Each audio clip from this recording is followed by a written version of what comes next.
You are 26 years old, 3 months behind on rent, and running freelance penetration tests for small logistics companies that barely understand what you actually do. Most nights, you sit in a dim apartment surrounded by outdated monitors, surviving on contracts that pay just enough to keep your internet alive. You tell yourself you are still legitimate because you invoice clients and report taxes. You tell yourself that scraping vulnerabilities out of poorly secured systems is different from stealing from them. You tell yourself a lot of things at 2 in the morning.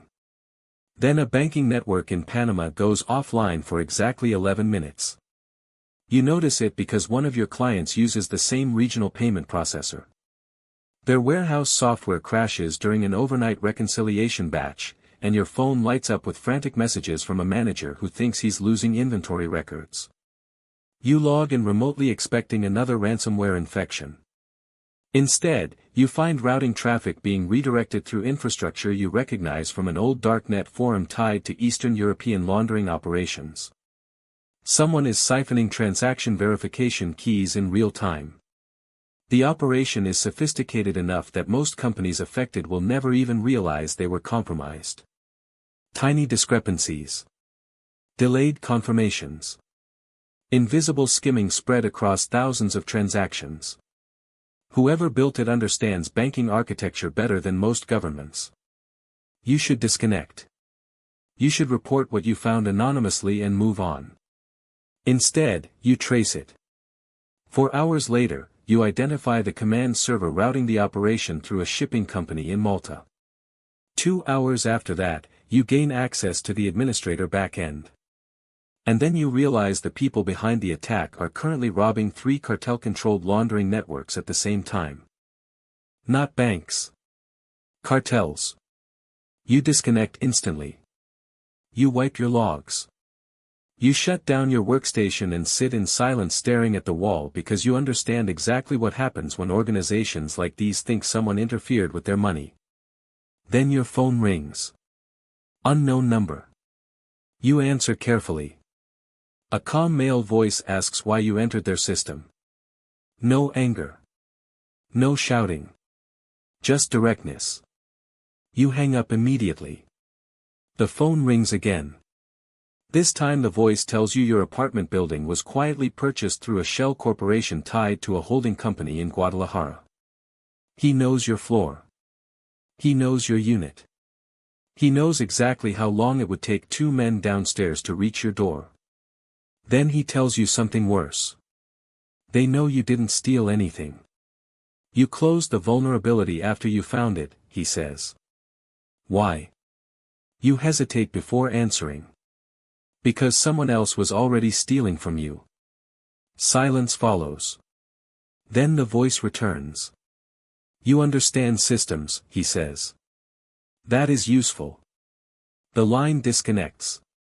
3 days later, nearly $500,000 appears inside a forgotten cryptocurrency wallet you abandoned years ago. No message. No instructions. Just the transfer. That is the moment your old life ends. Because now you understand 2 things simultaneously. First, somebody with enormous reach has decided you are valuable. Second, if you reject that value incorrectly, you become a liability instead. You spend 2 days trying to disappear. You erase accounts. Liquidate savings. Research forged passports and non-extradition countries. But every move reveals the same reality, whoever contacted you already anticipated it. Then a secure email arrives. We need to talk. Coordinates attached. Mexico City. The meeting happens inside a private restaurant closed during business hours. No weapons visible. That scares you more than visible weapons would. Men confident enough not to display violence are usually the least hesitant to use it. The man waiting introduces himself only as Mateo. Mid-40s. Expensive watch. Calm posture. No theatrics. He explains the situation with unsettling professionalism. Cartels, he says, have become vulnerable in a new way. Governments infiltrate communications. Rival organizations steal from each other constantly. Laundering pipelines collapse under surveillance pressure. Independent cybercriminal crews have started targeting criminal financial systems specifically because historically, cartels lacked advanced cyber defense. Hundreds of millions disappeared globally in less than 2 years. Wallet theft. Tracking infiltration. Container rerouting. Informant exposure. You understand the problem? Matteo asks. You do. Cartels can buy soldiers. They can corrupt officials. They can intimidate judges. But elite hackers operate anonymously and internationally.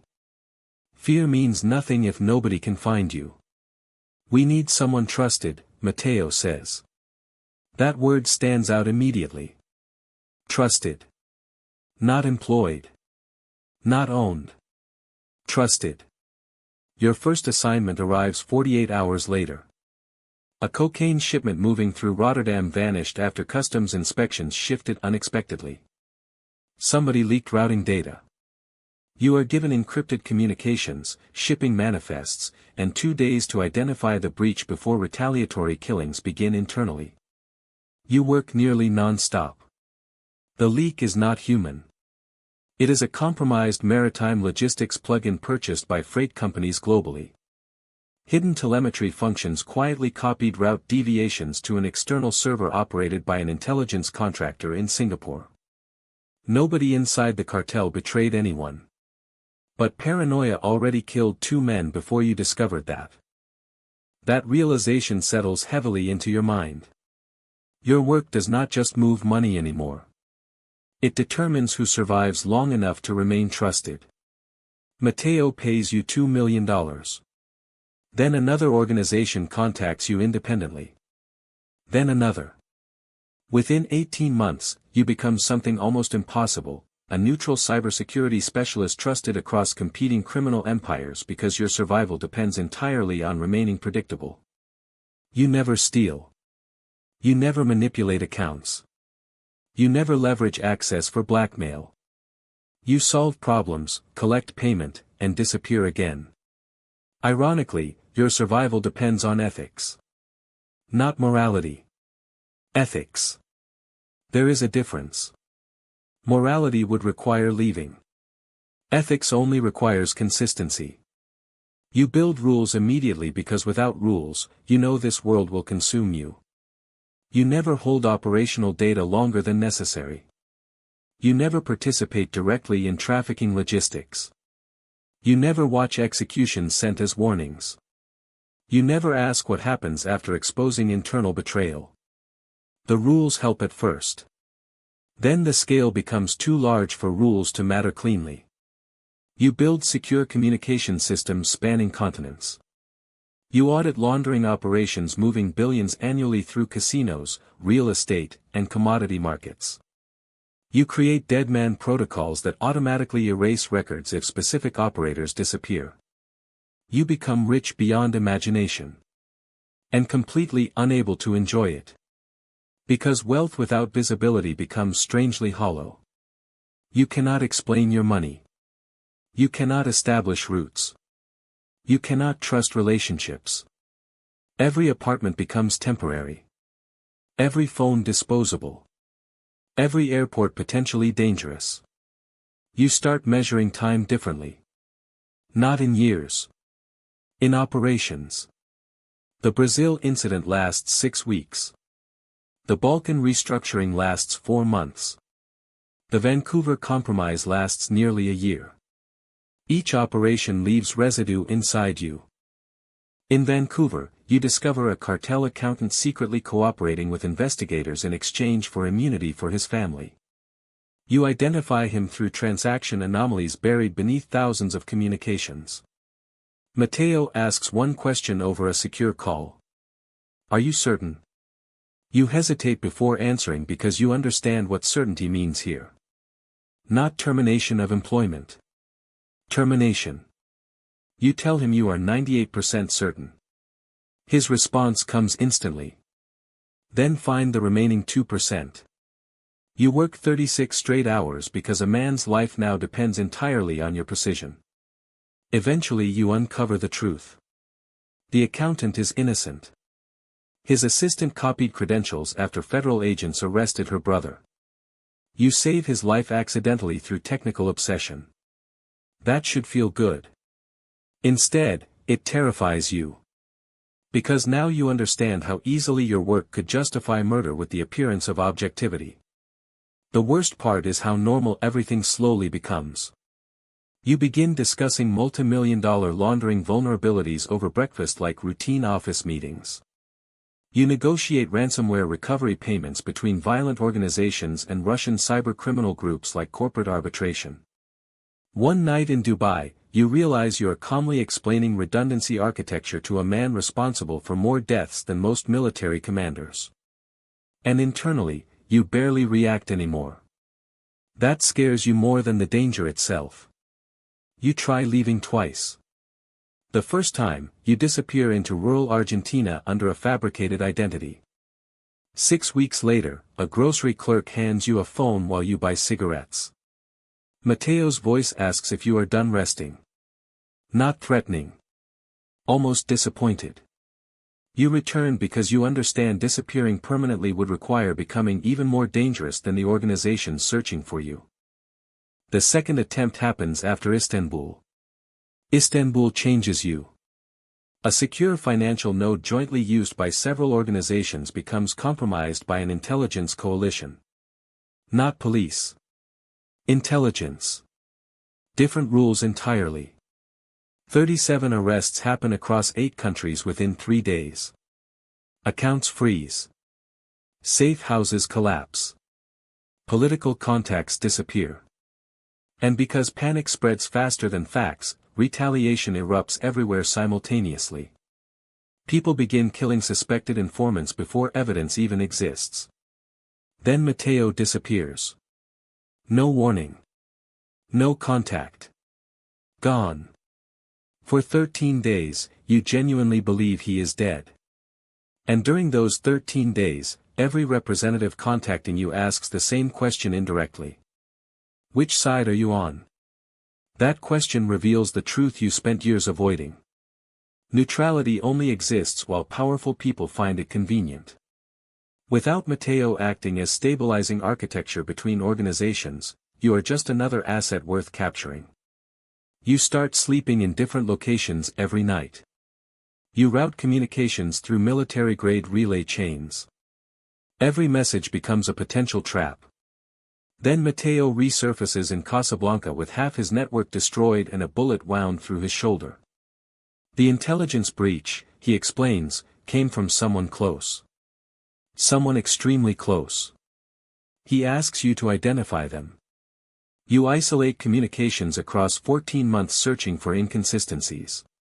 Timing anomalies. Financial irregularities. Metadata overlaps.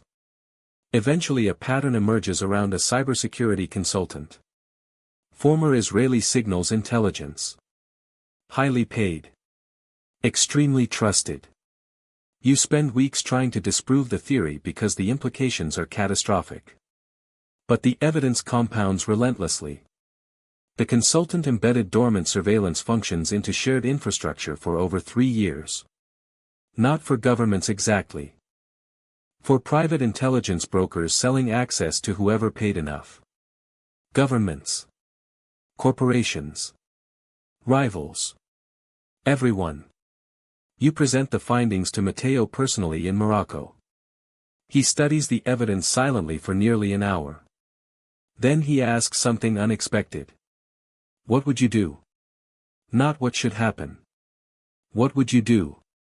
You realize he is genuinely asking because despite everything, he still sees you as different from the people around him. Technical. Analytical. Detached from instinctive violence. You answer carefully. If you kill him immediately, you learn nothing else. If you let him operate, more people die. Mateo nods once. 3 days later, the consultant vanishes permanently. No confirmation arrives afterward. None is needed.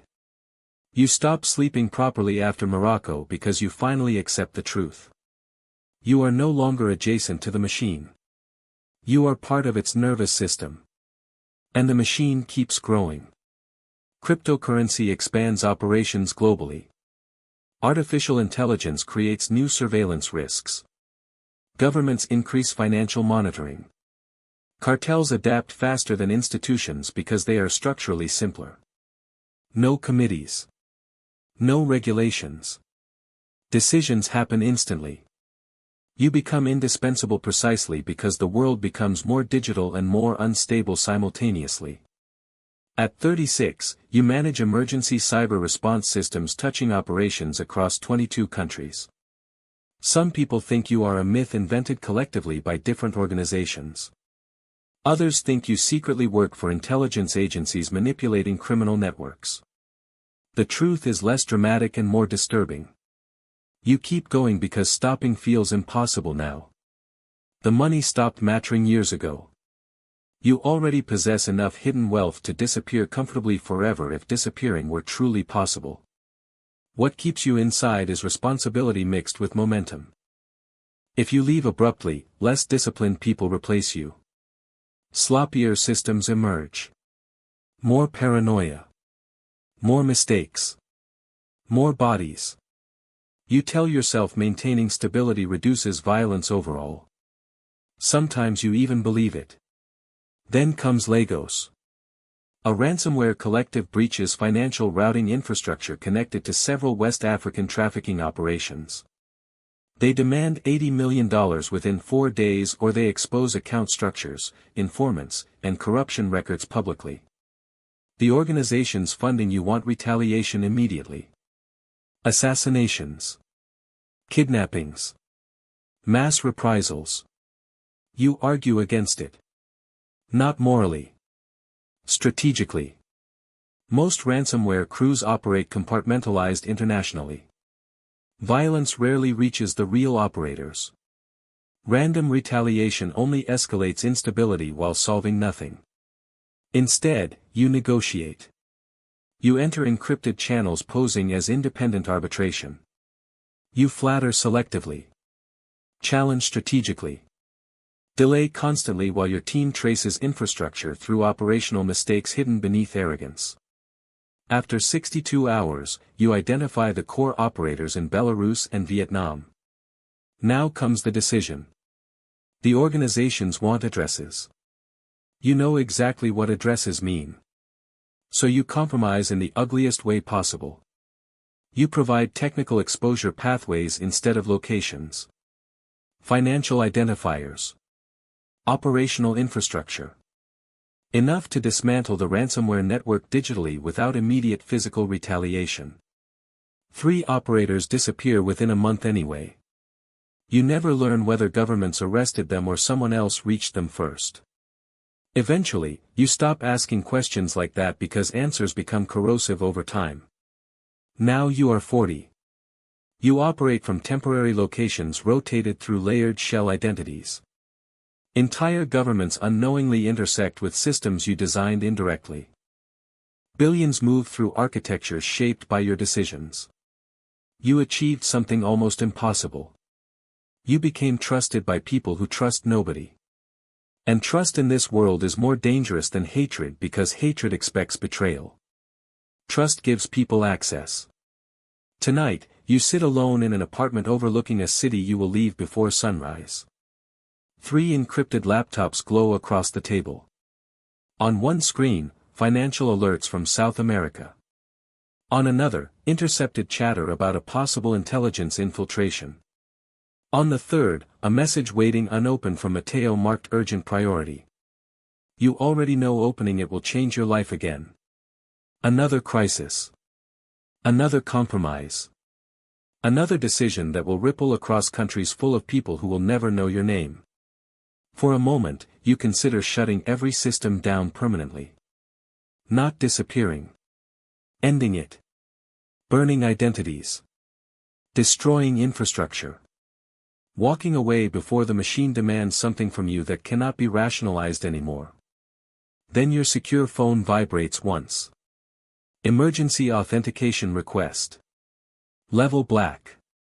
You stare at the screen knowing that somewhere, right now, powerful men are already making irreversible decisions based on whether you answer. And after all these years, the worst part is realizing your first instinct is still to reach for the keyboard.